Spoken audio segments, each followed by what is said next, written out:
ঠাকুরগাঁয়ে UNESCO ও জাতীয় জাদুঘরের সহযোগিতায় 2 দিনব্যাপী ধামের গানের উৎসব অনুষ্ঠিত হয়েছে। এতে উৎসুক মানুষের উপচে পড়া ভিড় লক্ষ্য করা যায়।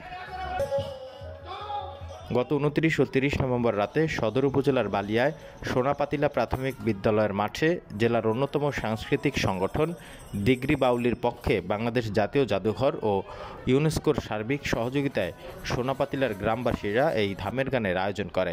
এতে গভীর রাত পর্যন্ত আশেপাশের কয়েকটি গ্রামের হাজারো মানুষ উপস্থিত থেকে উপভোগ করেন অনুষ্ঠানটি।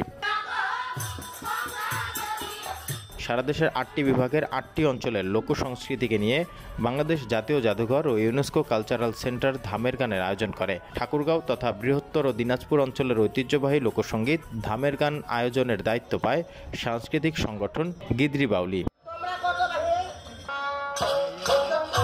অনুষ্ঠানে বাংলাদেশ জাতীয় জাদুঘরের পক্ষে ডক্টর শওকত ইমাম খান, আব্দুল হাসনাত, ফজলে রাব্বি, মাজহার রহমান শাহ এবং দিগরি বাউলি সাংস্কৃতিক সংগঠনের পক্ষে প্রখ্যাত চিত্রশিল্পী কামরুজ্জামান স্বাধীন, সালমা জামান মৌসুম ও সাইদ উপস্থিত ছিলেন।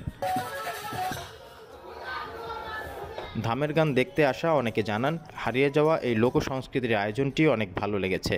প্রতি বছর এমন আয়োজন করা হলে লোকসংস্কৃতির ইতিহাস ঐতিহ্যকে আবারও ফিরিয়ে ও টিকিয়ে রাখা সম্ভব, নয়তো কালের বিবর্তনে এই সংস্কৃতি আর থাকবে না।